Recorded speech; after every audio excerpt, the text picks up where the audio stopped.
Oh, come on inside. How about a cup of coffee?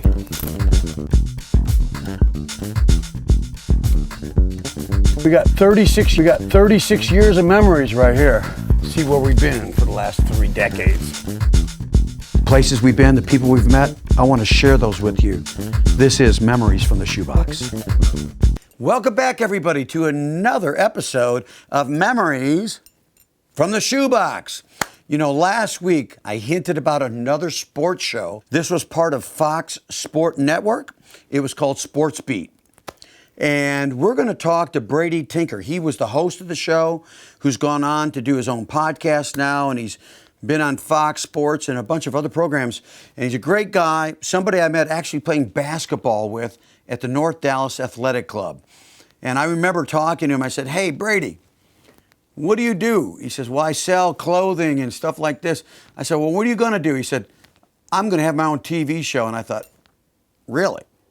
Well, sure enough, about 2 years later, he's on radio, he's on The Ticket, he's on ESPN, and before you know it, he's calling me to do the song for his sports show. So let's get Brady online. Here we go.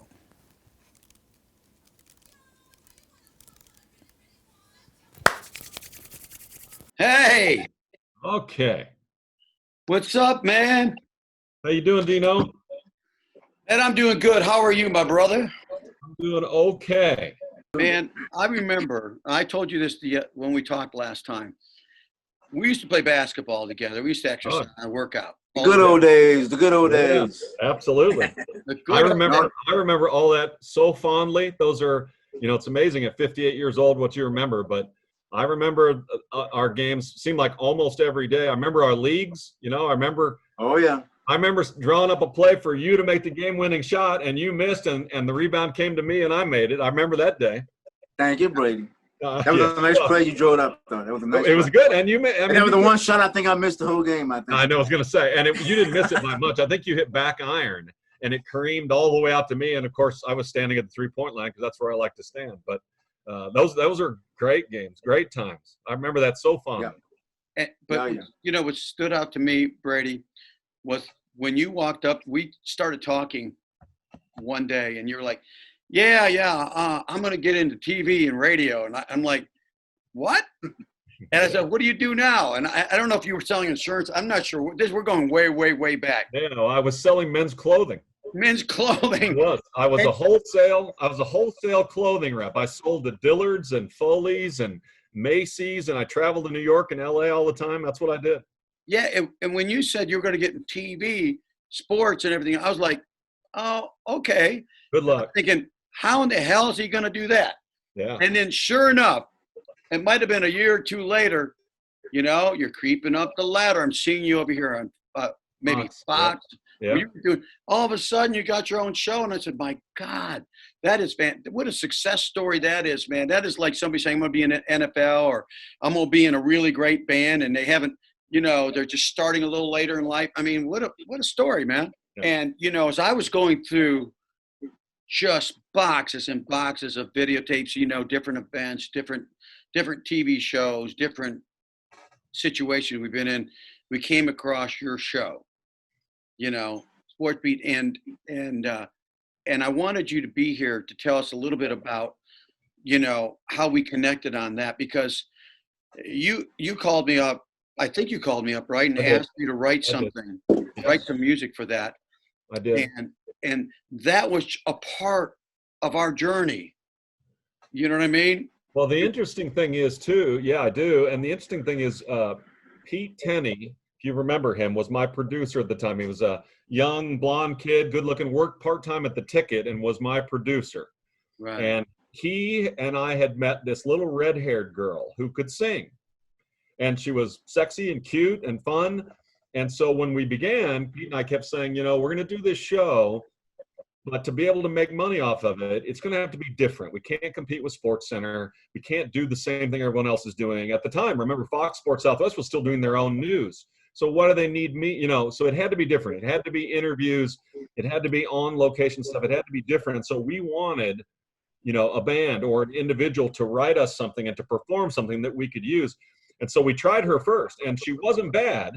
Mm-hmm. And no, she wasn't bad, but it was one person, and she was more soulful, and the song, the show needed a kick in the ass, Mm-hmm. and we went through all of that, and I felt terrible, telling her, hey, this is great, but I'm not going to use it. Maybe we'll find another way to use it, but we're not using it. And so that was when Pete was like, damn, this is what we were going to do. What are we going to do? And I said, I know some guys that they can shoot jump shots. And I go see them whenever I possibly can, out and about, and let me call Dino. So that's how that came about. Your show and that song was a moment in time for us that helped propel us to another, to the next level. I totally agree. And I feel the same way about you guys. We needed something different. We needed something to kick off the show that said, this isn't the same old stuff that we watch all the time. This is different. This has a flavor and a flair to it. I thought the video turned out great. The song that you wrote was terrific.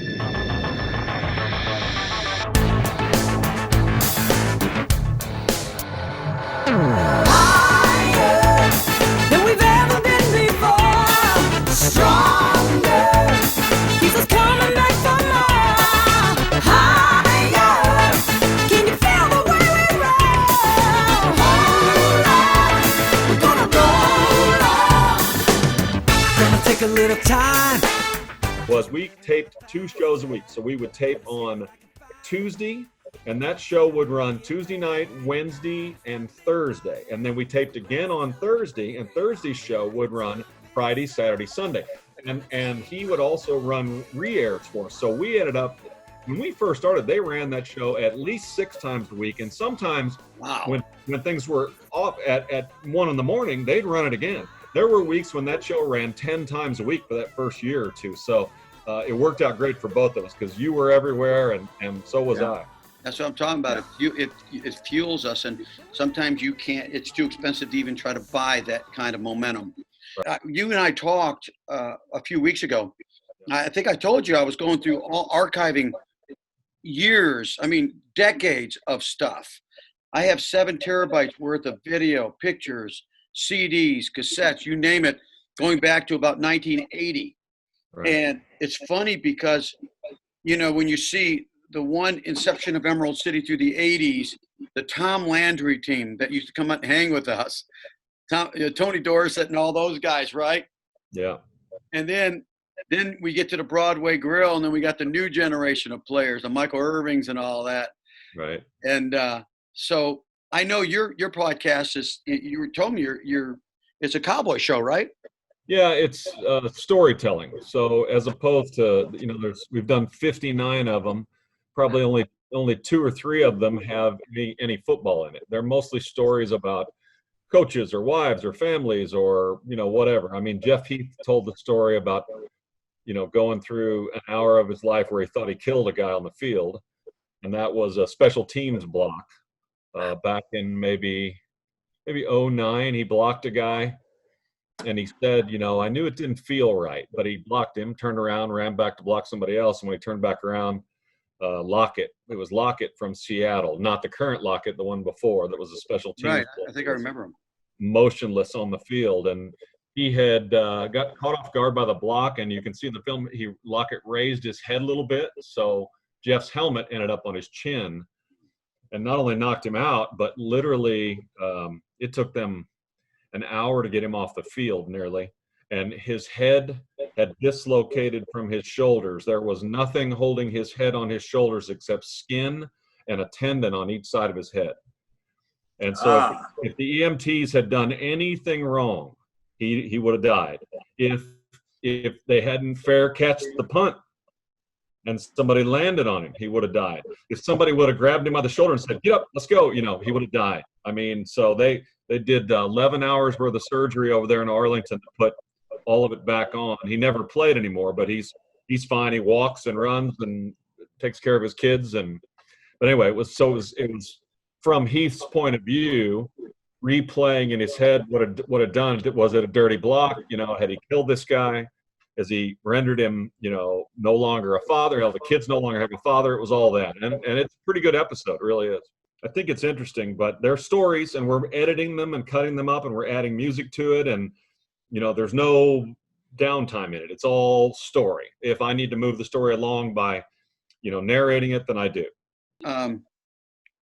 It's been an incredible relationship that we've had with you, Dwayne and I, and all the boys, and I can tell you we're so grateful. Again, you played a role in our life, and to see it, how it all happened, like the story we just talked about, going from basketball to you having a dream and doing it, and inviting us into that dream, and we get to share music with everybody on your show. Well, we're really grateful, and we appreciate it. I'm glad we had time to get you and all of us together right here on the Zoom call. I miss basketball, and I miss seeing you guys on stage too, both of you, very much. You're my dear friends. Thank you for calling. Anything I can do for you guys, you let me know. Yes, sir, Tink. Thank you, my brother. Okay, boys. Thanks, Tink. See you later. Thanks, Tink. Wow. Now, didn't that bring back memories? I told you. It's like we have all these shows, all these songs, and thinking about the song that I wrote. I hadn't heard that in a long time. So Brady has his own podcast. It's very unique. You need to check it out. It's called acowboylife.com. It's about cowboy games, but deeper than that, it's about the cowboy players, and even more inside story about some of the fans, some of the unique things that took place. So make sure you check it out. Make sure you check us out next week. Another episode of Memories from the Shoebox. We appreciate you very much, and I'll see you soon. Thanks.